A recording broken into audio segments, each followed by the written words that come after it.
What is up, everybody? It's Dr. Vibe here, host and producer of the award-winning Dr. Vibe Show, the home of Epic Conversations. And I'm the host of Epic Conversations, 2020 Best Podcast News Award winner, 2018 Innovation Award winner given out by the Canadian Ethnic Media Association. I also co-host and co-produce the only online show in the world for dads and fathers that is sponsored by Dove Men Plus Care. And being part of that collaboration last year, reached out directly or indirectly to over 100,000 dads and fathers around the world. So as I always say, you're blessed, highly favored, a magnet for miracles, and a solution for someone's problem. And we're back. This is a friend, a longtime friend of the Dr. Vibe Show. Like, she's one of the veterans of the Dr. Vibe Show. She's seen me on the rise of the Dr. Vibe Show, and I've seen her on her rise. I've seen her son on the rise. I'm going, oh my gosh, I've seen her on the rise. And she's, you know what? If you want to be around, and this is my thoughts, if you want to be around a person that has a great laugh, this is your friend. And she's smiling in the background because she's knowing it's true. And I'm probably not the first person to say that, but she's with us tonight to talk about, a very important subject. So what we do here today is we have Serena Wills. She's going to be talking about something she's very passionate about, ovarian cancer. So Serena Wills, here you are. You're back with us. I'm still sharing. I told you I'm sharing to the universe. I'm going on. Take your time. Relax. But thank you for that intro. Took no more than 5 seconds for her to give that laugh. I told you, family. I told you. How you doing? We all need to laugh. I tell people, you need to laugh these days. It just heals the soul. It makes you feel better. It gets the endorphins going. So yeah, thank you for that. It's funny, when my mother was alive, we had the same exact laugh. So people couldn't tell us a lot. You're kidding. We couldn't tell us apart. Oh, so that was always the joke in the family. Like, who's laughing down there? Is it Serena or Marguerite? Oh, well, you know what? You have family here because Kim Williams is going, hey, I got some folks from Instagram to come over here. I told you I was spreading the news. Okay. Spreading the news. And we're not in New York, by the way. So it's okay. Hey, Kim. Hello, look at this. Kim is actually in New York. You're bringing over. Hey, Terry. Hey, Terry. See, I'm bringing over the Instagram family. I'm telling you. The IG family's invading. Yes, that's the Club Quarantine family right there. There we go. Oh, the CQs. Yeah, CQ fam is in the building. That's wonderful. And I must say, your head wrap looks wonderful on you. Oh, thank you. Thank you. Wonderful on you. I appreciate it. Thank you. That's beautiful. Where did you get that head wrap from? It's funny. People are gonna be like, no, she did not say that. I got it from Walmart. I asked and I got. Yes, Walmart for $5, man. There we go. $5. Wow. All right. Well, we just. It wasn't even. Kim and Terry, what do you think about the head wrap? I was grocery shopping. It was one of those trips, and you kind of walk through, and you're like, "Oh, let's go through this section." And I said, "Ooh!" And they had a couple of them, like different colors. And I said, "Walmart's stepping up their game." Okay. Wow. You can't beat the price. Okay, $5. I mean, come on, man. For that price, I'd buy a head wrap. So you would look. No, I don't. No, family. I don't think you're going to see me in a head wrap.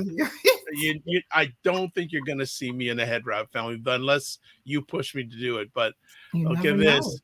Kim says, "I'm here for it. Walmart always has the goods." All right. And when you're not even looking, I wasn't even I was like just like going by. And I said, "Oh, Terry, I love it. I'm always at Walmart." Okay, so Walmart, can you give me a sponsorship? Like, we're pushing your name, well, as if they need me to get more sales. We could both use a sponsorship. So let's go Walmart. Okay. How's Jordan? He's doing good. He's a little under the weather today. So they're fine 1 minute, and as stuff happens overnight. He was totally fine last night. And I tell people, kids are just, they're back in school. it's not COVID, because that's the first thing they say. Oh, test them for COVID. It's Right. like the doctor says, before COVID, we had regular viruses. Like we had Yes. colds, change of weather. She said people forget that. So, but he's hanging in there, and his energy's coming back. He's eating some soup right now. And he Soup is blew me a always kiss. good. He said, I don't want to get Soup. you sick, Mom. So he blew me a good luck kiss tonight. He says, hi, Dr. Vryte. Yeah, drop the nut. Well, you know what? I'm speaking that one day we'll have Jordan on here speaking. Hey, I would love that. I'm being very serious. I would love that. I have to actually send you a couple of his. He had to do PowerPoint presentations in 4th grade. He's in 5th grade now. Last year in 4th grade, they had to do PowerPoint, and we had to upload it on YouTube. So it's a private link since he's a child, but yeah, I have to send it to you. But yeah, he's done 2 PowerPoint presentations, and he loves to talk about his artwork. So we may need to get him on here. I would absolutely love that. He's a serious artist. I mean, Wow. People look at his drawings and they're like, "Are you sure that you didn't draw this?" I can't even do this. I can't even do this. This is not my stuff. This is totally Jordan's. So you're inviting your family over here because Natasha's saying Terry Nicholson, hi, Natasha Unique. Yep, this is the CQ fam. They're still rolling in here. CQ. Hey, you know what, CQ family? If you like what you're hearing, please subscribe to the Dr. Yes, Vibe please Show follow channel. my brother, Dr. Vibe. I do. I would like to say I do very good content. I've done over 4,000 of these. And Serena's been on many of these, and she is a great supporter. And actually, she has taken advantage of some of the, in a good way, 1 or 2 of the people. Yes. Yes. And one of them being Ray McMillan. Oh my gosh. He has been I'm inviting everybody to the housewarming. CQ fam, you Dr. Vibe, tell Ryan, I told Ray, get your flights ready. He has been, I've worked with other realtors before, but the way he drilled down, down to like, I need zip codes, and then like drilling down even further, like, because these zip codes are massive out here. Yes. But, just really gets you thinking about things you wouldn't have thought about. Even down to like vacation homes, like if I want to get a rental, like where to get it. Like he's just a walking ball of like knowledge when it comes to real estate and just North America and the Caribbean. He's covering all of North America. Yes. Okay, he's not for anybody on here. Okay. He's not just in Canada. He can help you from Canada down to the Caribbean. Well, this is an international conversation. For those who don't know, I know. That's a whole different topic. I'm based in Toronto. Serena's in the DMV in the States. And I want to say, Terry, thank you much for subscribing. Yay, appreciate you. Terry. And Kim saying, thank you for having us in Dr. Well, it's our conversation. It's just not me. It's about all of us. So thank you. And Natasha says, I will subscribe. Thank you. Like I feel like I should just get up and let you just chat with your community here. Like I think this is the first guest takeover. And that's a good thing because I just sent them the personal messages like, hey, we're about to go live and here's the links, and they just jumped on. So Kim Williams, so all of you, thank you so much. So as always, what we do here, family, if you have any questions, we already hitting the comments. The comments are flying. Like you make it like Shanice Green. Hey, Natasha and Serena. Like, what's this? TTNICU. Here we go. Yes, this is CQ fam. I'm telling you. Like, they're just rolling in here. We love you, Serena. Like, I'm gonna have to do an IG live. Say, I had a guest takeover. I love them. They are just. I have a guest like community. This is. Look this at this. Is really hey, great. Hey, Shanice. Hey, TT. Like I'm going. I don't know these people. They're just taking over my platform. Yeah, they are. This is how we talk, like in Club Quarantine or anywhere we go. Like anybody shows, we greet each other and talk to each other, and we talk to the host and make it lively. We do dialogue. We're not just going to sit back and watch. I want to say thank you to everyone who's watching this live on the replay. This is amazing. Like, I really mean it. Like, I'm having a guest takeover here. So I don't mind that, but it's beautiful. And it just speaks volumes of you, Serena, your heart and your Oh, giving to individuals. This is very wonderful. So it's another special moment with you being on the platform. yes, thank you. Thank you for having me. I Always a appreciate it. pleasure. Like I can't keep up all these comments. So you know what? Let's talk about ovarian cancer, I'm gonna have because to go back. if you Yeah. don't, I don't know where I'm gonna end up. So just start us off and let's roll, and I'll try to get to some of these comments. All right. Okay. So thank you. Thank you, Dr. Vibe. Thank you for everyone who is jumping in. Thank y'all for coming over to YouTube and Facebook. One day I'm hoping Instagram will get their act together so we could just stream together. But I don't know. I don't know about you, Dr. Vibe, but I don't know if that's going to happen. Well, But yeah, Instagram is a little bit of a different it is. being, It's a like, different beast. Yeah. and I think for the conversations that I do, the way Hmm. that Instagram is laid out, it probably would be Yeah. the best experience. Because the comments are different, and then they go Yeah, away after the it's conversation, which is always yeah. a pet peeve of mine. Yeah. Yeah, so but I'm always investigating to make it better, because I'd love to broadcast live to the Instagram family. I know Yeah. two people who do it, but I Yeah. haven't figured it out, and I use the word yet. Yes. But we're working on it. You So gotta do what sorry. Tachi does. She does the pre-show on Instagram, and then she goes and flips over to, like, Yeah, she yeah. really does it all. I want to do it. I'll do it in all in one shot. I don't want to divide It's a up. I'll do it commitment. all in one shot. It's a Yeah. huge commitment because she's doing it. That's from 5 p.m. and sometimes the media scope on Facebook is until 7:30.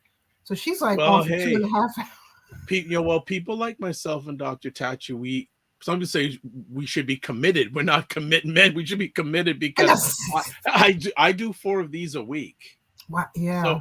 So people don't realize, just to give you some background, I do a show Sunday afternoons, 5 p.m. called Black Canada Talking, where I showcase Black Canadians. And then Monday and Friday mornings at 9 a.m. Eastern time, I do the Morning Vibe with my co-host Ryan Knight. And then now, if there's something you want that's more American-based, on Saturday evenings, we have State of Things with Aisha and Jill and Lala Key. Now, I'm going to tell you right now, folks, if you don't like cussing, don't tune in, because Jill loves cuss. But let me put it this way. It is fire, that conversation. A couple of times I've chimed in. I'm like, they are on, they don't play. They don't play. They don't come to play. So they really talk about political stuff. No filter. It's no filter. No. It's no filter. And for people who may like, they're all great ladies. And one of the things of notoriety is Jill Jones was part of Prince's entourage for 10 years. I know. I'm still jealous of that. But okay. So just to put a little promo there, and actually just a little promo. We're going to be talking about the January 6th community final hearing. Hunter Biden, Herschel Walker, Biden pardoning people with federal possession convictions. That's what we're already putting out there already, and there'll be more to come. So I'm going to keep quiet, because we got to get to ovarian cancer. So I'm going to go ahead. Okay. All right. Well, thank you again. I know we talk every year. Thank you for bringing me back. There's always a time to talk about ovarian cancer. I know we're in October.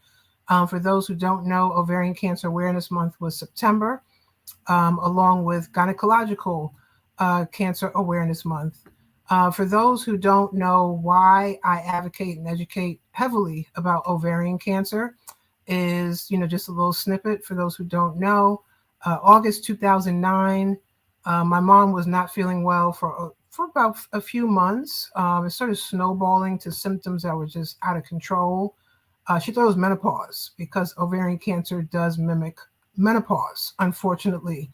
But these symptoms became a bit much. And when she went to the emergency room, the first time, she was poorly misdiagnosed. And they said, oh, you're just constipated. Sent her home with Imodium AD. And she said, but I'm out of breath. I can't really breathe too right. My legs are weak. I feel like I'm going to pass out. And they said, well, you're pretty constipated too. It could cause those symptoms. I'd never heard of constipation causing leg weakness to the point where you want to pass out. But she went back again about a day or two later, found the head of ER. This is how my mother rolled. She was very sick, but said, I need to talk to the head of the emergency room because I'm not leaving until I get the right answer. And she told him what happened. That doctor that, misdiagnosed her, she pointed him out. And all I know is they had him walked out. So I guess after her diagnosis came back in, that not only was she was constipated because she had stage 4 ovarian cancer. And the tumors were such that they were taking over everything down there. So of course you can't, move your bowels. The shortness of breath was because the tumors were expunging fluid. That's what tumors do. And the fluid was in her chest. So she had, cancerous fluid in her chest. It was down in her legs. It was a miracle she walked in that emergency room. And she told them, I'm not leaving here until I get an official answer. She didn't know that was going to be the answer. And we went from planning our cruise. We were supposed to go on a cruise in 2010 because I was turning 35 that January, and she had just turned 60 in 2009. And I tell people we went from planning a cruise to final arrangements. Like literally the conversation completely shifted. A week after her diagnosis, I had to sit down and hear things I didn't want to hear. But being her only biological daughter, and I was now her health proxy at 34 years old, I was the one, because my grandmother at the time was in her 80s. She said, I can't do this. She's already buried 2 daughters. I don't have the strength to do this again. So myself and my Aunt Hilda, sometimes she pops in on this show. We became my mother's health proxies. 6 months after diagnosis, we lost my mother. So, and she would have been 61 that May. So we lost her about a little bit 61? Over a month. She was 60 when she passed. So she would have been 61. She passed away right before, it was March, April, May, 3 months before her birthday. Just had all these plans. She was supposed to move down here to the DMV. We were going to get a house, and just she wanted to grow old down here. She said, when you do have kids, I want to be close by. I'm like, I don't have anybody. When you talking about kids, so it was but yeah, it was those 6 months. I tell people I can still recall like every week of those 6 months. And, I promised her I will advocate and educate as long as I have breath in my body to talk to women and men about ovarian cancer, because men need to be equally educated about ovarian cancer.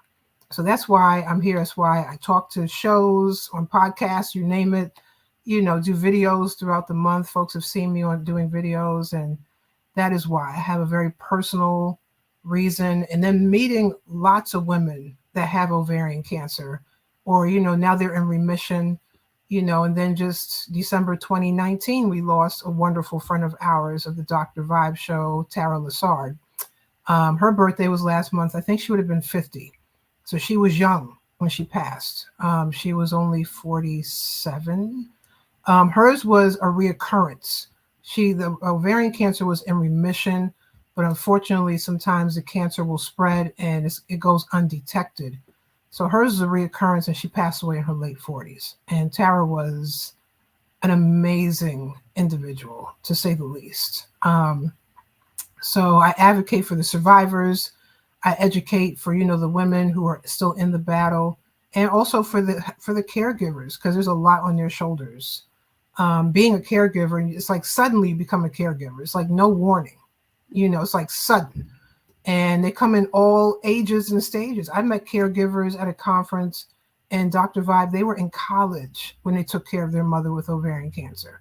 Like one daughter was in college. She's like 20, 21, because the mom was divorced and the son was in high school, and they were taking care of their mom. I mean, so I'm telling people that now caregivers are ranging as young as teenagers to college students taking care of their mothers with ovarian cancer, or just elders or grandmothers.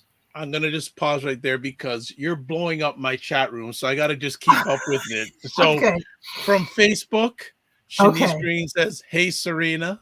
Hey, Swoop. There it is. That's our name for Shanice. Swoop. There Swoop. It is. She has to swoop. Her hair is like evenly, perfectly swooped. Swoop. So I think Tachi gave her that name. Swoop. There it is. Miss Swoop. There it is. And she Miss also said Walmart for the win. She said, Walmart. okay, man, free Walmart, you're getting free pub here. It must be nice. We need So some let me catch up. sponsorships. Yeah, really, there's a number of comments. I just got to keep up.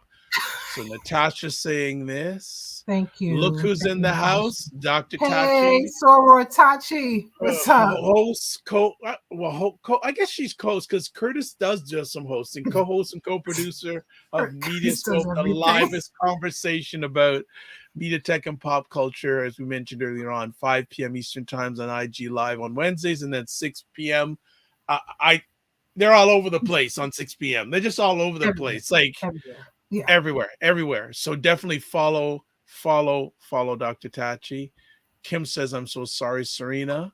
Thanks, Kim. I get the feeling that some people don't know this story that are jumping in today. Yeah, because that's why I wanted to invite the IG and the CQ family, because they're newer. We're newer to each other. I feel like we've known each other for decades, going through this pandemic together. But I tell people, like, some people don't know how young my mother was and how rapid it happened. Like, she was diagnosed August, passed away 6 months later. And to hear that, like, I remember she was laying in the bed at the hospital, and I was sitting in the bed with her. Mm-hmm. And I feel like I was a little girl crawled up next to her, and she's telling me what to do when she dies, not if, but Serena, when I pass away, this is what I need you to do for me. And that's a whole other conversation, a whole other show about wills, insurance. Well, people like Wayne Harris, who's on the Morning Vibe, talk about that too. Oh, yeah. It is so imperative. Thank goodness I have a family where everybody said, whatever she says and whatever you do, we agree. Like, that was it. No one, no fights, but we were fortunate, because some families have no paperwork. Celebrities are dying with no paperwork. Prince died without a will. It's so many. It's so many. Yes. Like, you hear about Aretha Franklin, you hear about Chadwick Boseman. Yeah. I'm like, what is happening? But so it was just, you go from, like I said, playing a cruise to hearing your mother tell you about her final arrangements. And the fact she had to digest what the doctors told her. She was by herself when that diagnosis came in, and they said, we can do chemo, we could try to do clinical trials, but the cancer is very aggressive. Like, it has already spread almost all over your body. But we will, as long as you want to fight, we will fight with you. But she was also what is called inoperable. And some people ask me, well, why couldn't your mother just get her ovaries removed, or like her whole reproductive system, and call it a day? So some women, unfortunately, are inoperable because she had the fluid expunging from the tumors. It was all throughout her body. If they had done a surgery, it would have killed her. So it was illegal to even try and do a surgery. So they told her that up front. We've done others, ultrasounds and, and we can't, like, even if we did remove everything, there's still the cancer that's throughout your body because of the fluid. But, they couldn't even do that. And she was never operable. That's the other thing. She never became operable in those 6 months. Wow. When I hear that word inoperable, that's sort of, that just freezes me. Like, it's just defining. It's just, and they said, you never know with treatments, maybe, the doctors I really appreciated the medical team. They were trying to be as positive as possible, and they said, they were talking to her about other women that had ovarian cancer, how it turned around. Tara, for example, was stage 4 and went into remission, so we have women that have stage 4 ovarian cancer and do go into remission and live, longer lives. But my mother, in her case, that wasn't the case for my mom. So we'll just take a pit stop here, catch up with the comments. Kim saying, I'm so sorry, Serena. Thank Terry you. Sending love. Natasha says, Dr. Tachi, hi, sis. Kim says, I didn't know this name for Dr. Tachi. I didn't know. Are we allowed to call you that, Dr. Tachi? We allowed to call that? Hey, Dr. Tachi's part of CQ fam. She knows. Yes. Shanice says, hi, Dr. Tachi. Also, Terry. Natasha That's what we sends do. It's like condolences. like meet and greet. I tell people I feel like No, I'm no, at no. like It's not meet and greet. It's takeover. a So, takeover. Okay. right. I'm saying hi. Kim says, Dr. Dad. Terry says, I'm so sorry. Thank you. TTNICU. I'm wow. Natasha, I'm so sorry to hear that. Terry says, so young. Yes. Uh, And yeah. And and they, he like said, I yep, said, they been get there, younger. done that. That's, Yeah. that's true, says Terry Nicholson. Dr. Tachi puts the hi It's to everybody. everybody here. Hello, ladies. And then what a story, Serena. Wow, Thank you. this is good. Everyone just giving I each love other it. love, giving each I other love it. love. TTNCU, Natasha, exactly. And Shanice, yes. Swoop, there Swoop. it is. Swoop, there it is with the dance moves. There we go. and Natasha says Shanice Green is laughing. And Natasha, oh, wow. And Doctor says, no, sir, to that nickname. Tachamita. Okay, yeah. And S. Wills, hey, cousin. You know what? I have no idea, but obviously you do. And if you want to say yeah, explain it. If not, you just keep on I'm trying. trucking There's a it. couple of Willses that are cousins, so I'm like, okay. All right. Because All right. I have another, we have more fam from CQ family. We're trying to figure out if we're really related because our last names are Wills.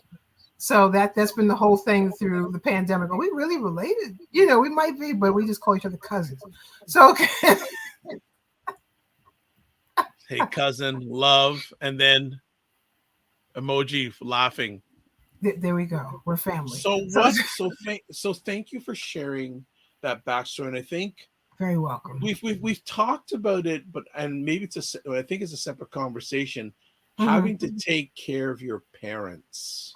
Yeah, we actually did a whole show. We did two parts. Yeah, we did a while back, but I think family, many of us are not prepared for it.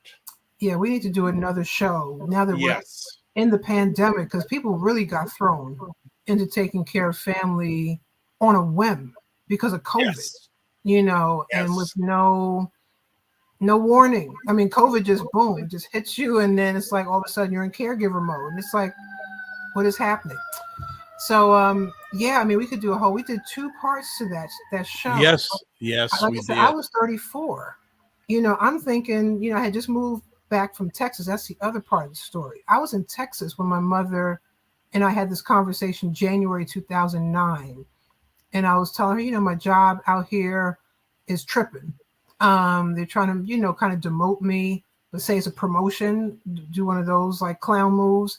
And, my mom, and I will never forget, because that was also the week that Obama got inaugurated. That was like the Obama inauguration week. So after that passed, my mother said, I really have to talk to you. And I'm like, okay, and she said, I wanted to wait until after your birthday, after the inauguration. She said, but I haven't really been feeling myself. And I know you're in Texas. You're really far away. I know you moved for love. It didn't work. But she said, I know you met tons of great people. Tons. I mean, they're family. She said, but I know you've been talking about moving back east. I really would like it if you can move closer to me. And I do want to move to the DC area so we could be close, because she was like, I'm just not feeling myself. I know I'm going through menopause, but I think it's something else. And this was January 2009. So another conversation is your loved ones who will not go to the doctor. So I said, okay, Mom, at least go to the doctor and get checked out. She wouldn't go. She was completely afraid of doctors and what they would say. I'm like, well, take a friend. I said, she had a good friend named Kim. And I said, call Kim, she'll go. I was like, but call Aunt Hilda. I was like, call your sister, she will go. My mom would not go. She just would not. And then the time she would go to the doctor, they scheduled like her to get sonograms and stuff, because when they were feeling her abdominal area, they said something doesn't feel right. But she wouldn't follow up because she was afraid of what she was going to hear. And so she ended up in the emergency room. And that happens. It's not a unique story. It happens so much. No, it's not. So I moved back that July, and literally a month to the day after I moved back, she was diagnosed. A month to the day. I came back July 9th. She was diagnosed August 9th, 2009. What's very ironic? August 9th is my brother's birthday. Wow. And it's also one of my first cousin's birthday. Oh my gosh. Wow. So nothing just happens. Nothing just happens. Nope. And Nothing there was just a reason happens. why I moved the way I moved. It was just everything just kind of fell into place. So, So Dr. Tachi is saying here, uh, it must be so tough to see someone who was so vibrant become so frail. yes. And the way it happened, it just happened so quickly. And it was the chemo treatments. They really wiped her out. And I know after the first chemo treatment, my mom had lost. She kept a very low cut, low fro, I call it. She Low lost fro. like low fro. That's what I used to call it. She kept a low fro. The And swoop and the low fro. yeah, All there we go. We right. got the swoop in here and we got the low fro. But I remember walking in the room and I just remember seeing her back. And I just feel like she had just lost half of herself. Like she lost so much weight in like a matter of a week or so after the chemo treatment. 'Cause that's the other thing. She was in New York. So I forgot to say that part. She never made it here. She was in Queens, New York. I was here in the DMV. So I was commuting back and forth for 6 months. Every week I commuted up to New York. It was like a partial residency all of a sudden. And I had a good girlfriend, a couple of girlfriends, but one in particular. Her fiance lived up there and said, just jump in the car with me. And when I get to New York, you could take the car, do whatever on Sunday night, just pick me back up and we'll go back to the DMV. That was our schedule almost every single weekend. And then the weekend she didn't make it up, I would just get on a bus or a train or I would drive myself. But I was in no condition to drive. I just couldn't because I didn't know what I was going to deal with once I got up there. And then the drive back by myself would have been too much. But I was commuting hours. So when I got the call, it was February 18th, 2010, from the hospital saying, we need you to get up here as soon as possible. We don't think your mother's going to make it through the night. This is at 5 o'clock in the evening. I was like, y'all act like I live in Jersey. Okay, like I'm in the DC area. You're telling me she's not going to make it through the night. It's already 5 p.m. Wow. So I said, you know what? Put my mother on the phone. And as soon as I talked to her, I said, hey, Mom, how you doing? She said, I'm good. I'm watching TV. She was like, I can't wait to see you. I said, can you hang in there until I get up there? It might not be until like tomorrow. She said, I'm not going anywhere. She said, I'm not. She said, I know what these doctors are saying. She said, they act like I'm deaf. I have cancer. I have not lost my sense of hearing. She was like, I'm not going anywhere until I see you. And she hung on and she passed away the next night. But it was they were just trying to say she was, but they had said it a couple of times. Oh, we don't think your mother's gonna make it through the night. And she would make it, it'd be weeks and weeks later. Oh, we don't think she'll make it through the night. That's another thing us caregivers go through is all these emotions in the family. It's like up and down because you're preparing the family for the news you just got. But her voice was so confident. Like, I'm just watching TV, drinking water, and I'm waiting for you. And wow. that was that. And she hung in there. She hung in there. Yeah. Natasha says, so sad. The families communing with each other. Hey, Natasha, it's Dr. Tachi. It's hot. Yes, that's cuz. Okay, S. Wills. Hey, Natasha says, S. Wills. Hey, sis. That's her name on IG. Hot Cocoa 69. S. Wills. Oh, hey, sis. TT Hensia. I mean, okay, and this and then this is the problem with the medical profession and not making health communication a priority. Yeah, their bedside manner is shot too. Yeah, and there was one doctor, the one where he was pretty. When he was telling me the news, he was getting choked up. So I had, we had grown a relationship with a couple of the oncologists. There were a couple we had to fire. We actually had to report nurses and doctors who were not treating her right, didn't treat me right. When they had transferred her to a nursing home without my permission, I'm her health proxy. They talked very down to me. This is a different hospital. So I wrote to the head of the hospital and I don't want to say their name, but they're somewhere in Long Island and they're supposed to be the best. But this woman talks so down to me. And also my grandmother was calling, like, we cannot find my daughter. You transfer her to a nursing home. No one called us, and she's not calling us because we didn't know why my mother wasn't calling us at the time.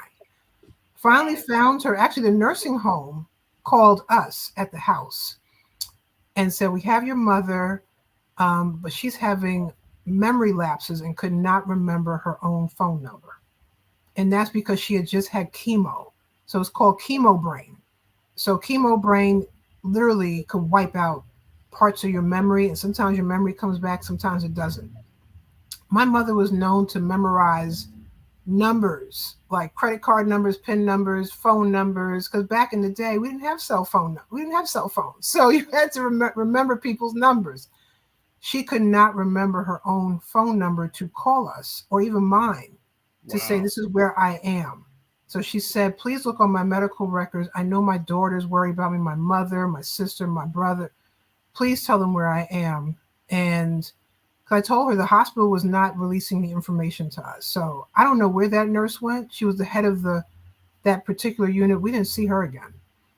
So there was actually a couple of other people like that too. But this particular oncologist said, I hate to give you this news, but it was her numbers were very all over the place. And they said people with numbers like this generally don't make it through the night. But if you want to talk to your mother, of course I'll put her on the phone. So I'm glad he put her on the phone and didn't block that, but she said, I don't care what my numbers look like. I'm not going anywhere. Wow. So just to go back to the comment that Dr. Tachi made about bedside manner, and Natasha said truth. Yes. Natasha said they never concern about someone that is Black. That's another story. Oh, Dr. Tachi says exactly, Natasha. Terry says, right, Natasha. And Natasha says, Dr. Tachi, thank you. So let's talk about the current situation from your lens, because you're my go-to person when it comes to ovarian. Since the last time we've spoken, what has gotten better? What has changed? Was there things that have not gotten better? Yeah, there was a cliffhanger last year because we were discovering that during the pandemic, some of the cancer treatment centers of America were shutting down. And I'm like, how is this? They have commercials, ads, cancer treatment centers of America.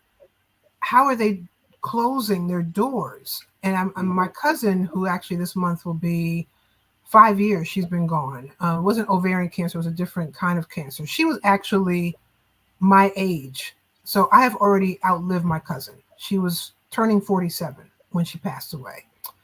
And she was treated by... Can I just interject for a second? Yes. You mentioned that you've outlived your cousin. Is it and you don't have to answer this, but it lets me ask this conversation. Do you want to outlive your mother? Oh my God. Yeah, and it's because she was only 60. Like I tell people, because that was a wake-up call now for me, because I'm like, I'm considered high risk. And the one thing we never got, and this is the education this is why I educate. I'm like, the one thing I didn't think of course I wasn't thinking about, but the one thing medical professionals could have thought of for me is, you're her daughter. We need to do a DNA. We need to do gene testing on your mother. We need to do gene testing on you, because we need to see if your mother had the mutated genes to create that. It's not to create ovarian cancer, but it puts you at a higher risk level. It's called the BRCA1 and BRCA2 gene. And that's the genes that they also test for breast cancer and a couple of other cancers. And those genes are, you could do a gene test. Unfortunately, sometimes gene tests can cost a couple of $1,000s, or a few $1,000s. But because she was already in the hospital with ovarian cancer, they could have gotten it done. They would have covered the bill. And then, I actually got my gene testing done after she passed, and I was through a study and they picked up the tab. But we will never know if she had the mutated genes. And the reason why it's so important is I don't have the genes, thank goodness. But the genes can skip generations. So I now have a son. So everybody's like, well, you got a boy, what do you worry about? The BRCA1, BRCA2 gene is in men and women. So he can carry the mutated genes. Never get ovarian cancer, of course, he's not a woman. He could get breast cancer, not saying that. Men can get breast cancer. But if they can. Yeah, they can. And some men are like, really? Yeah, it's Yeah, that needs to be talked about more in the community with men as well. But this gene can skip generations, this mutated gene. So he can have it or not have it. Let's say it skips over me and Jordan. It goes to his children. Mm-hmm. Like it could just skip. It could just skip over and then just go right to that person. And I tell people there are people that have the gene, or the mutated genes, never get ovarian cancer. There's some people that don't have the mutated genes and get ovarian cancer. But it's just a way of just knowing, what your genes are looking like. That's the one thing they never thought to talk to me about. Hey, we need to get your mother gene tested while she's here. We have the lab, we got it all right here. We get the folks in here, and no one thought, to like do that. And of course, I wasn't educated on it until after she passed, so it was too late. So we just want to do a reset here. We're speaking with Serena Wills and her posse, the CQ, some of the CQ posse. We're talking about ovarian cancer. Just a little reset here. Natasha says, Terry Nicholson, thank you. That's why some people don't want to go to the doctor. Natasha says, this is ironic. I went to the doctor today, and that was the first time they asked me about testing for cancer. Wow, I'm glad I came here. Yeah. Dr. Tachi has a question, but I'm going to just interject here. Okay. If you're watching or listening to this live or on replay, please make regular visits to the doctor, and also be curious and inquisitive about your family's medical history. Yes, please. I think I've said this before on the platform. If you haven't, I'll say it again. I go to the doctor every 3 months. Yeah. Well, I'm in there a lot too. Yeah. And I have the same doctor as my dad does. Wow. So my doctor is watching for any of the health challenges that may come up in me. Exactly. That my dad has survived prostate cancer. My dad has survived thyroid problems. He's also survived the quadruple bypass, plus heart attacks run on my dad's side of the family. My doctor knows all of this stuff. And now he's your doctor and your dad's. That is so. So my mom never had a primary. She never had a primary care doctor. So, I was like, so I couldn't even go to her doctor. It was like she had one once upon a time ago, many, many years ago, and the woman had retired. I was like, she was kind of getting up in age, but if you had still kept going, she would have referred you to the next person in line. But my mom. So if you can find out, I know we find out a lot of us find out the family tree and the history of that, but also go the extra mile, find out historical health history. Yes. Yeah. And tell your doctor, even if because they won't, a lot of times they won't ask, what's your family medical history? A lot of times they only ask when it's crisis time. Mm-hmm. But be proactive and find out what has gone on in your family, is going on in your family, health-wise, and tell your doctor and say, doctor, I want you to be looking if any of these signs come up on me, in my health. So Dr. Tatch is asking, is some of this environmental? I think a lot of things are environmental, Dr. Tachi, and that's the one thing about ovarian cancer. It is, out of all the gynecological cancers, it is the deadliest and the most silent, and it mimics menopause. So the women who are, and even perimenopause, I'm going through perimenopause right now. That's why I have a fan on down, underneath my desk. I'm hot, but just saying, but it mimics symptoms that it mimics cramps. So even women who are not in menopause, you have your menstrual cycle, you have bad cramps. Oh, it's my cycle coming. It could be also symptoms of ovarian cancer. And the problem is, environmental or not, that's the one thing, that's with anything. You can't really figure it out, especially with cancer. Like with me, I have Lyme disease. I know I got bitten by a tick, but how'd that tick get all that stuff in it? So it wasn't, it just, there's questions out there that we're still trying to find the answers to. And I tell people, you could be the healthiest of healthiest women, fantastic diet, working out, low stress, and still get ovarian cancer. And it's not just women. I keep saying women. There are girls. Our young girls are getting ovarian cancer. I was telling you I think it was a couple of years ago when I met a 9-year-old. She survived. She was having very bad abdominal problems. Parents are just thinking she's having, maybe a stomach ache. She's a child, right? But, from the time girls are born, they have ovaries. So you can get ovarian cancer from age, from toddler all the way up. It doesn't discriminate. And this little girl had advanced ovarian cancer. She was 9. Nine. Jeez. And I met her at a walk race. Shout out to the Central Maryland chapters. All these chapters, National Ovarian Cancer Coalition chapters. Central Maryland's one, the Midwest chapter, Austin, DC area. They're all doing a lot of their run walks this weekend. So I met her and her parents at this run walk. She was in remission. She was operable. So we're going back to the inoperable and operable. Sure. But there was a catch. So she was operable, and the mother, and the father had to tell her what that meant. And they said the doctors, the only way to get rid of the cancer is controlled, is to remove your ovaries. And of course, she doesn't know what ovaries are. Now she does. And she said, well, what does that mean? And they said, that means that you will not be able to have biological children. She's 9. She's 9 years old getting this news that she will never be able to have biological children at the age of 9. Okay, so the mother we're all like just mortified, devastated. Yeah. And this little girl's attitude was just the most genuine and positive attitude. Her whole thing was, you know what? I cry, but I know I can adopt somebody one day because I'm still alive. That's her whole attitude. I'm still here.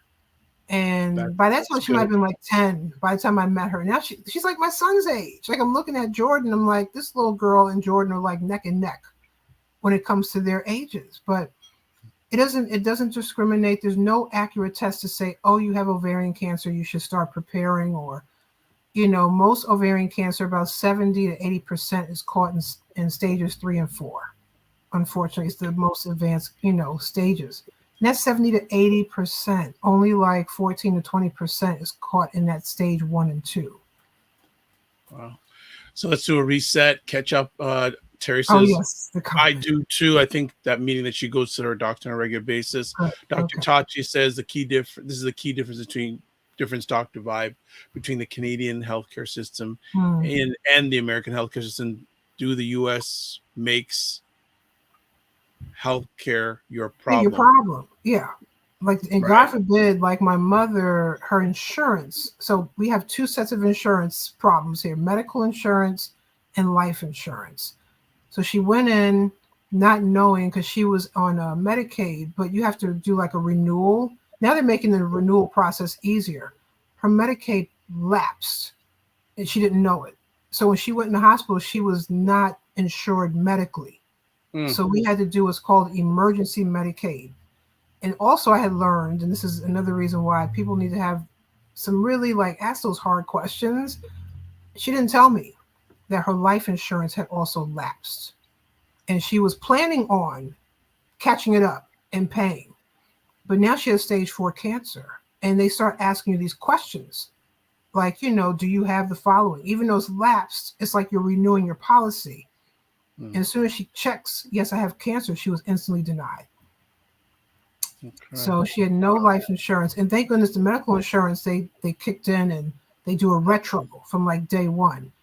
But nice. Yeah, it's why did the Medicaid lapse to begin with? If she's not telling y'all I don't need it anymore, just keep it going. So that's what the renewal thing is now. They make it easier, at least where I'm at in the DMV in Virginia. Okay. But back then in New York, she was in New York. They wanted you to go in the office, ask you all these questions, and it's like, if you don't get that letter, if it gets lost in the mail, no one's calling you. So her Medicaid lapsed and she didn't even know it. Wow. So S. Wills is saying healthcare in the U.S. is a business, Dr. Tachi. S. Wills also says they don't care. Dr. Tachi says yes. She also says, oh dear. And then TTNICU. My dad did a blood test. My doctor did a blood test on me a few months ago. It lets you know what meds are best for you. I learned that some of the most common meds you would know for certain diseases are not applicable to me. Ooh. Wow. And Terry's saying, wow. Natasha's saying nobody is talking about this, and especially from menopause. I think not Menopause, mental. yeah. But Yeah, thank you that's for the autocorrect awareness. too. Yep. And she said Yeah. yes. Menopause autocorrect. All right, autocorrect. We Good had a stuff. whole conversation on IG about autocorrect and how it's disrespectful. Okay. Espril says Natasha, autocorrect is evil. It's just evil. CTNC says, I need to take that test. Thanks for sharing. Yes, do take that test. Yes, get a gene test and it's called the cancer antigen blood test. And doctors won't just regularly say this, like, oh, you want your CA-125 tested or your CA-89 tested. Some people are like, what's a CA? So I didn't learn that until she was in the hospital. It's a cancer antigen test. And the CA-125 level is one of the levels they look at for ovarian cancer. Hers was a normal range, supposed to be like in the 30s. So, okay, 30s. When they did hers, I kept misquoting it because I'm like, I think I'm underquoting it. When she was first given that CA-125, hers was like a few thousand. A few thousand. What? It's supposed to be in the 30s. She was at a few what? thousand. That's how high her cancer antigen 125 test was. And the thing was, had this been like, you know how you have like the regular lab work they do, like the base model, that needs to be in there. The cancer antigen level should be in the base model because some women detect, okay, my CA-125 is really high, but I'm feeling fine. Let me go get something checked out. But it's not a part, you have to request it. And then sometimes your insurance company will block it and say, oh, why does she need this test or he needs this test? Because it's my blood and I want to know what's going on. Okay. If they tried to block me, I'm like, my mother, I checked off on the box. My mother is deceased from ovarian cancer. I want this test. Why are you even asking me why? You shouldn't ask anybody why. So yeah, so you have the cancer antigen test. The other thing that insurance companies are making it really hard now is the transvaginal ultrasounds. It's not accurate, but I tell women, I used to get it every year. And the insurance company, without a question, would approve me, and I would never get a bill because I'm considered high risk. But even if you're not high risk, you should be able to say, I want to know what everything looks like, my reproductive areas as much as you can see. Because the ovaries are so deep in your cavity, you can't really see them well. Well, one insurance company, I will not name names, sent me a bill in 2019, was it? Yeah, it was 2019 for $500. And I was like, where'd this bill come from? Even the place that did the ultrasound was calling me saying, they were actually fighting for me. Like, what are y'all doing? All the codes are right. Her doctor wrote the order. He writes this order every single year. But the thing was, I had changed jobs. So my insurance changed. And these people did not want to cover it. They're like, well, she might be high risk, but she's not pregnant and she doesn't have cancer. So we're not going to cover it. So they didn't cover like a big portion of that bill. It was $500. And they wanted their money all up front. I said, no, you have to put me on a little payment plan. I'll pay you like $10 a month because I really don't even want to pay this. But that's what they're now doing to women. They're now sending out bills. Or now the new thing is with Medicaid, if you don't have like cancer or if you're not pregnant, you can only get the transvaginal ultrasound. They'll approve it every 2 years. They'll pay for it. I used to get mine annually. But if you're on Medicaid, now you have to skip a year because they will not cover the middle year. A lot can happen in less than 2 years. And in some GYN doctors, I had to actually fire one in 2020. So, after this, your exam looked normal, your pap looked normal. We'll see you in 5 years. 5 years. This is supposed to be an annual exam. Annual is the key word. Okay, so what do you mean 5 years? Well, everything looked normal. I said, but a pap smear cannot detect ovarian cancer. Unfortunately, it could detect cervical cancer and HPV. But this is something, 5 years, a lot can happen in 5 years. Okay, 5 years. So you're telling women, don't come back to me in 5 years because your stuff was normal. Your results were normal. So this is the stuff I've been not just hearing, but experiencing. And then I'm also hearing from the community, even from women who had ovarian cancer, they're in remission and doctors are trying to brush them off. You will not brush me off. I'm a survivor. I had this cancer, but I want to get my annuals, or like you said, every 3 months you'll see me, every 5 months or 6 months. But some of these health systems are really playing games with people's health. And with ovarian cancer, GYN cancers, those cancers, they're very quiet and silent. So we have to get stuff checked out. But, unfortunately, to date, there's still no accurate test to say, take this test and you will know for sure if you have ovarian cancer. Wow. So Terry is saying, I'm going to talk to my doctor about that test. Thanks for sharing TTN. I see you. Very well. That's what I'm saying. Yeah, that's some of what you're sharing with us is crazy. Yeah. And then also saying that's because Medicaid is a needs-based program. Yeah. You're like, what do you need it for? Well, I need it. I'm high risk. I'm answering these little questions. You're asking me like 5 pages of questions. Okay, so on there, the top questions are your parents, like who's living. I'm like, both of my parents are gone. My father, knock on wood, he passed away at 53, but lung cancer. Oh my he wasn't doing the right. He was a smoker, a drinker. He used to do drugs. I wasn't raised with my father, but he was, by the time he turned his life around, I'm glad he did, but he was already diagnosed with cancer in his 40s. Oh my goodness. Had like only one lung in his 40s. He had to remove a whole lung. So when he died at 53, he only had one lung remaining. So I tell people in 5.5 years, I would have outlived my father, knock on wood. That's super young. Some people are still not even close to, you're still working until you're 65, 67, trying to get retirement age. He was so young, and we never got a chance to meet. And, he probably got siblings out there. If you see me on this show, holler. But, I probably got siblings I don't know yet, but, wow. But yeah, both. So you're checking these boxes, and it's like you should know automatically both her parents are deceased from cancer. That's it. Why are you still questioning me? And that's with private insurance too. It's like you're paying co-pays and premiums, and you're still questioning me. But these are the battles that women, and with ovarian cancer go through, their caregivers, because the caregivers are on the front line advocating and fighting the insurance companies. You're already tired. You're tired. You're trying to take care of your loved one. And you have, like I said, the Cancer Treatment Centers of America. They were shutting their doors. People have been getting treated there for years. Where am I going to go?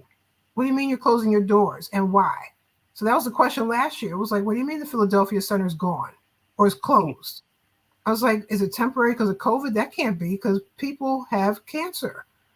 And come to find out that their revenue just was not, they just weren't generating enough revenue. So a lot of financial problems. I think I heard about this story on NPR.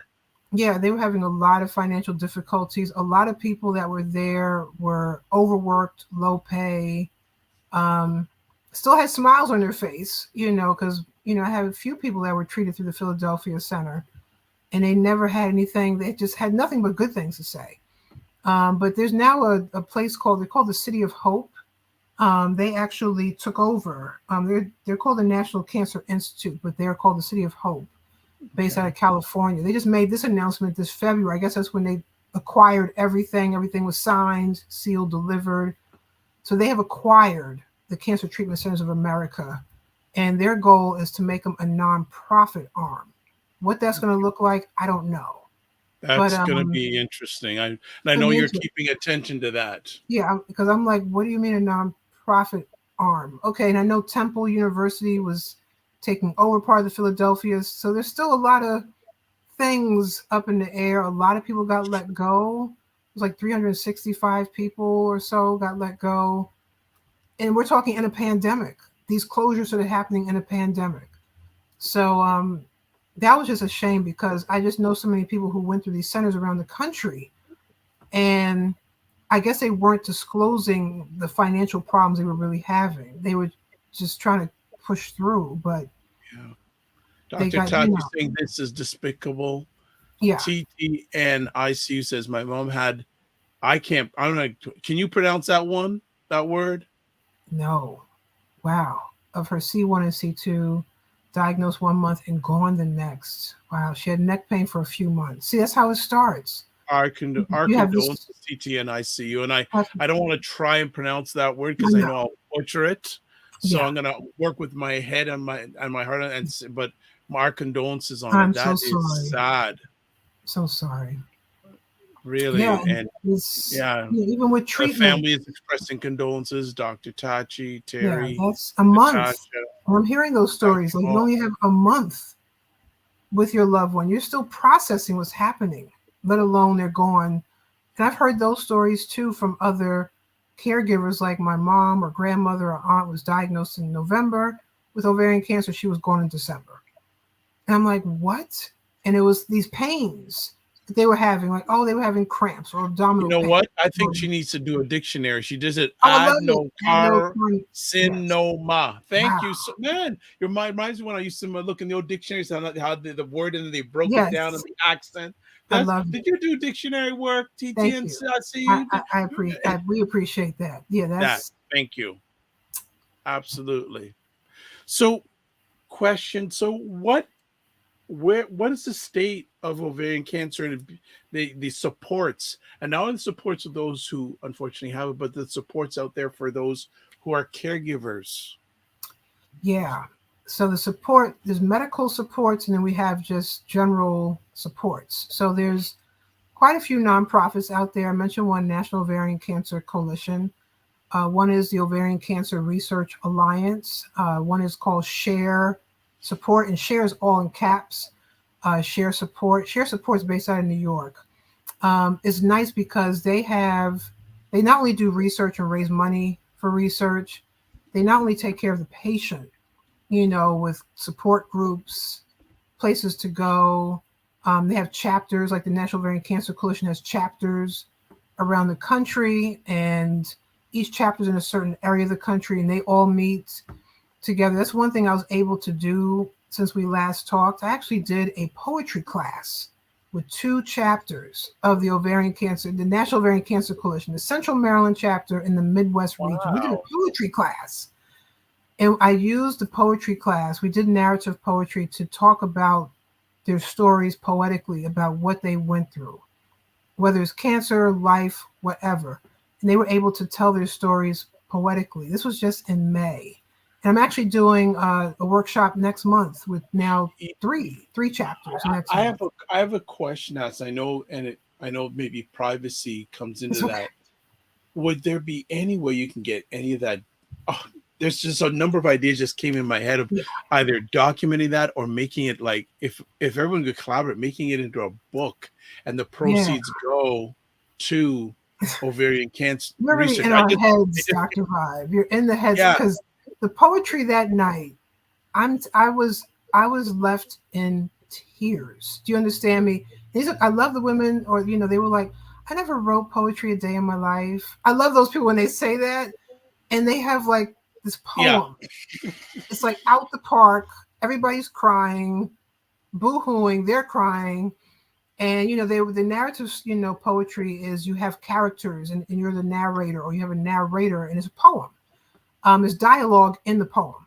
But some did like completely different stories. But I was like, we didn't record the session because we do that for confidentiality. But sure. I was talking to the heads of the chapters, like, if we can get these poems, first of all, come back and finish the poems, Yep. and then start to publish into like an anthology and have other Yes. chapters Yes. donate poems, Yes. and then we sell the Yes. book and Yes. raise all the money goes back to your chapters, national, Yes. whatever.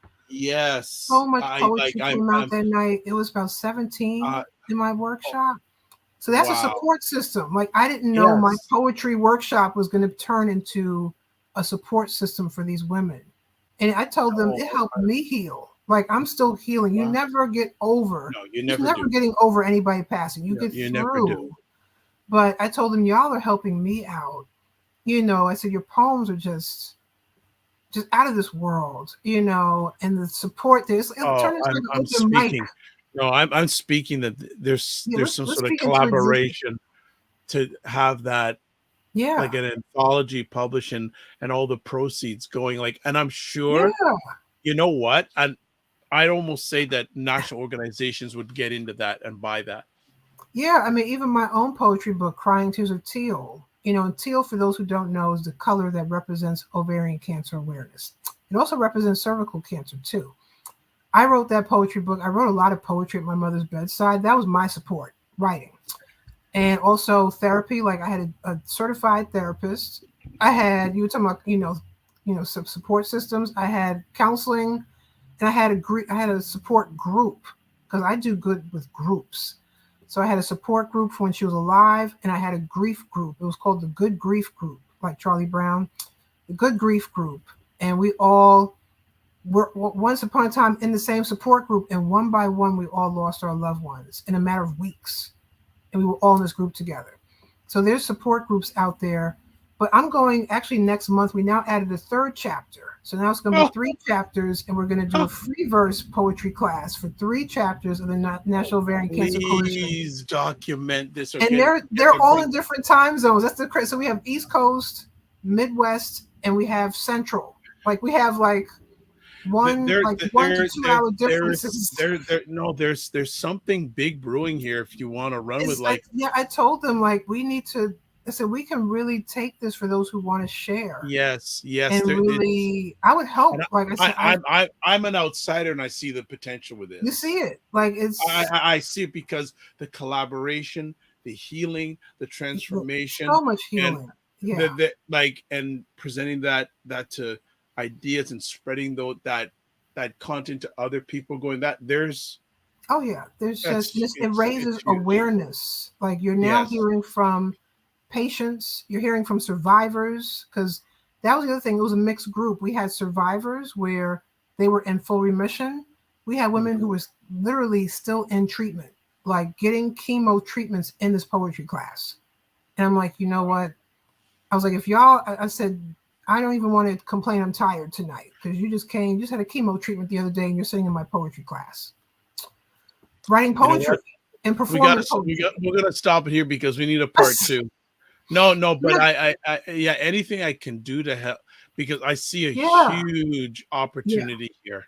Who knew it was going to be a support system? Like I told them, I use my poetry book to raise awareness. I write. I'm a writer, for those who don't know. Probably everybody on here does know, but for those who are watching the replay, I'm a self-published author.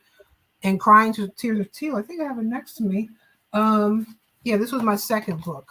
So it's teal, and you can't see it, but there's a teal teardrop coming out of her eye. My friend David painted that cover. So actually this whole month I'm selling my books at $25. They come with swag, pens, pencils, bracelets, and I'm giving $10 from each sale back to a chapter in the National Ovarian Cancer Coalition. Wow. That's what I'm doing. I can keep the whole thing if I wanted to. There's sometimes where I'll go to a race or a walk, make money, and say, I don't even want it. I'm donating all of the money back to the chapter. Wow. It's just, this book was not made for me. I was writing out of pain. I was writing out of my mother's, her, journey. And then, other survivors I met and other women and men, going through it. And then it wasn't about me. I started sending my book out to the masses, the hospitals. That's how I met the National Ovarian Cancer Coalition. I sent a book to their national office. So for anyone out there who's hesitant on jumping out there, I sent a book. In return, I got a hard letter and I got an email saying your book is sitting in our reception area. How can we get more books and how can we partner with you? Because no one has ever written a poetry book for us. I think this poetry is the next idea. Level. This is next level. Yeah, because I'm saying come to them with this poetry idea of all the different poems. We started talking about it in that class because just the poetry, we ran out of time. It was like we could have probably been online all night together. It was like, and because the Midwest is an hour behind us, so it was like 9 something at night here. These ladies still wanted to keep going, and I was like, I'm all for it. It's just, but so I saw, like you said, you see it being birthed. Like when I wrote this book, I started seeing it being birthed after my mother said, you have to publish your poetry, Serena, because it's going to help heal people and it will help our family heal after I'm gone.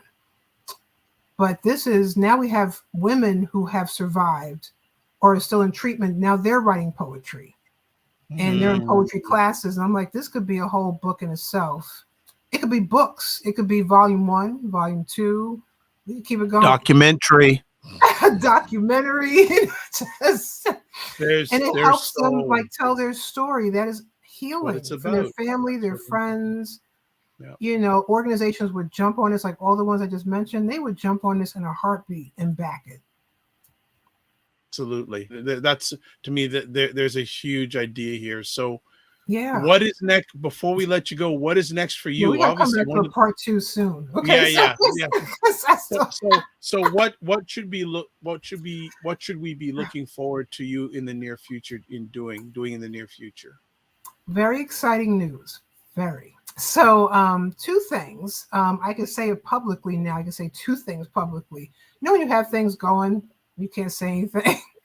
It's so hard to keep under wraps. I know Dr. Tachi knows, and I think Kim and a couple of the CQ fam know. So we didn't do my whole bio tonight because y'all know me. But for those on the replay, I do have a Master of Arts in Health and Wellness Coaching. You know, I'm a National Board Certified Health and Wellness Coach. I'm an Associate Certified Coach.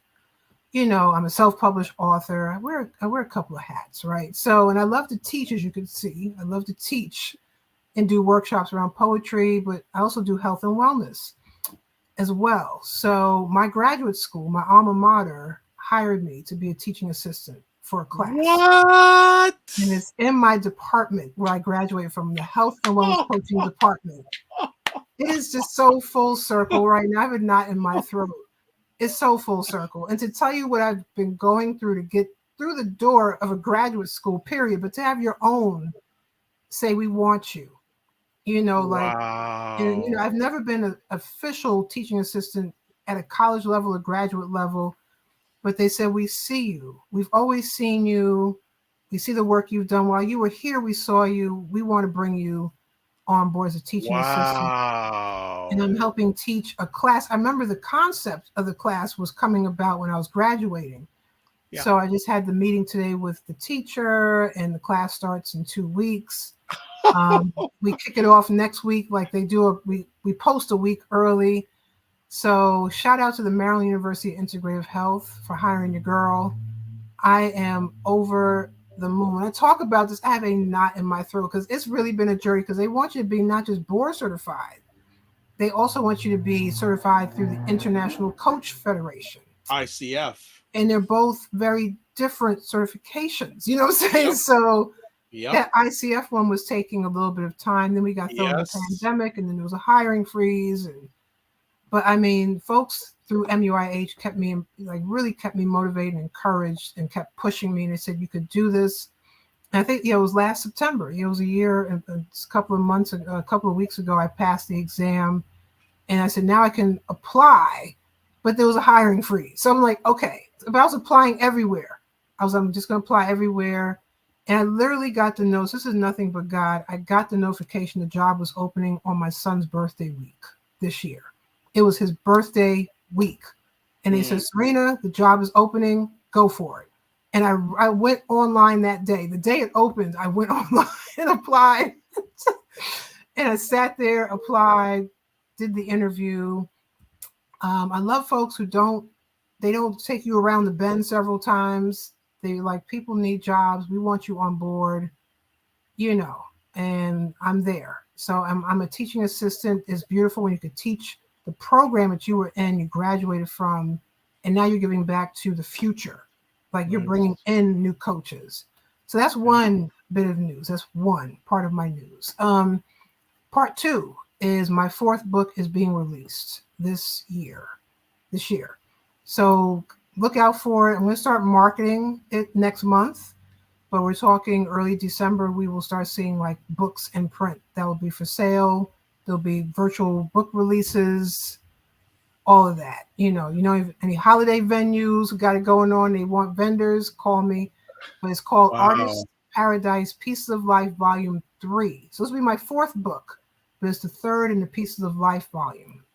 So that is like coming out. Like, my editor just emailed me today with a piece of it.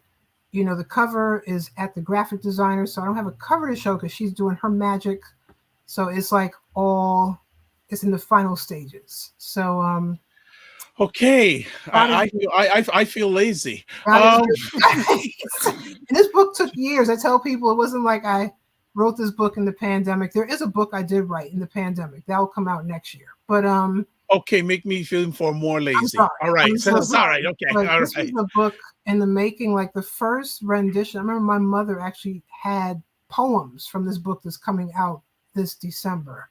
I was writing those poems back then, not knowing it would be Artist Paradise, Piece of Life, Volume 3. So this is actually a very, it's a special book. I'm going to do a special dedication. It's my first published book without my grandmother, because the last book came out December 2019. She passed November 2020. Right. So this will be my first without her. And it feels strange because she used to walk through the process with me. Like, oh, tell me where you're at with the book. You know, she was like my behind the scenes person I would talk to. So I know they're all shining, you know, but yeah, I'm a teaching assistant for my alma mater. And that's very, when I say it's deeply special to me, it is beyond special. And then, you know, my book is coming out. So I'll just leave it at that. I think that's enough. Yeah, we done. All right, stick us with a fork. We're done. Yeah, I think that's it. You know, and like I tell people, I'm here. I'm healthy as I can be. I've had my moments, you know, but you know that's always the good news, you know, and you just keep pushing along. Well, yeah, let's talk about part 2 soon. You know, maybe after my poetry class next month, I could come back. Yeah. And talk to you about you know what? I'm going to throw this out to you. Okay. And why don't you bring some of the, if they're up to it, some of the people on from your class, and we have a conversation. I would love it. I wanted some of the coordinators to come, but I told them this is walk run weekend, so they are just no problem. But I would love to. I'd love to have a bunch. I'd love to have a bunch of people. Yes, I would love y'all in the class participants, those who wrote poetry, and even share a piece or two that they wrote.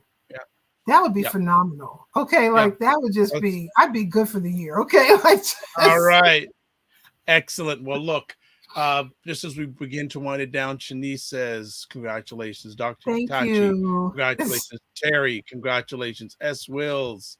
Congratulations, Terry. That's awesome, and congratulations." So I want to say thank you for everything you have been doing, are doing, will be doing going forward. And also, most importantly, being a great mother.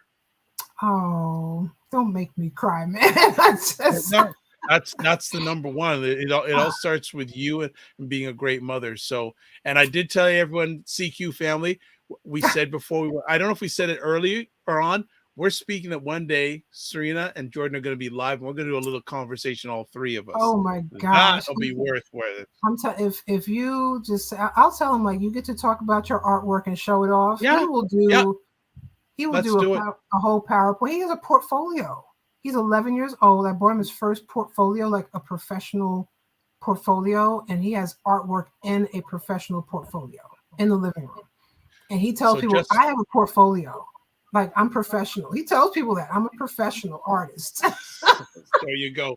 So just to close out, Eswell says, "You got this, cousin." Thank you. Thank you, you got this. Appreciate it. So if you want to touch base with their Instagram, Divine Wryte, email info@Divine Wryte, and that's the Wryte is WYWRYT. Yes. Also, and info at Serena Wills also, and Facebook, it's facebook.com/Serena Wills. Wow.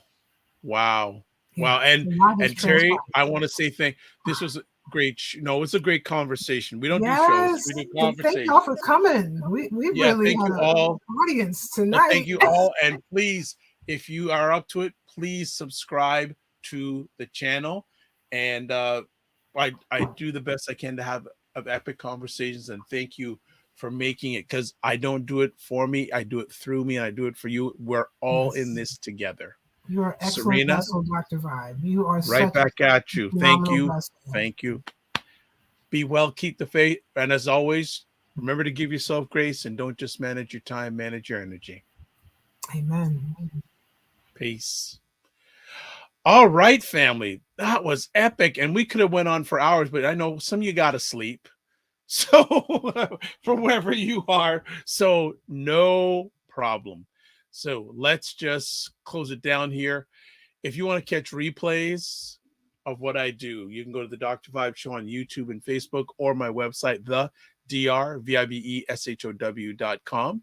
Also, if you want to promote your business or service on our show, feel free to contact me, dr.vibe at the drvibeshow.com. So as always, we close out our conversations with this. Oh, and Terry says, have a good night, everyone. You too. As always, I close out with this. Live your life as a dream. If you can dream it, you can make it. Sometimes you have to get smaller to get stronger. Block assumptions, then aim bigger, aim better, aim higher, aim wider. Love, faith, and respect. Remember to give yourself grace, and also don't just manage your time, manage your energy. And thank you to all the family who came in live on the replay. It's appreciated, not taken for granted. God bless, peace, well, keep the faith, and walk good.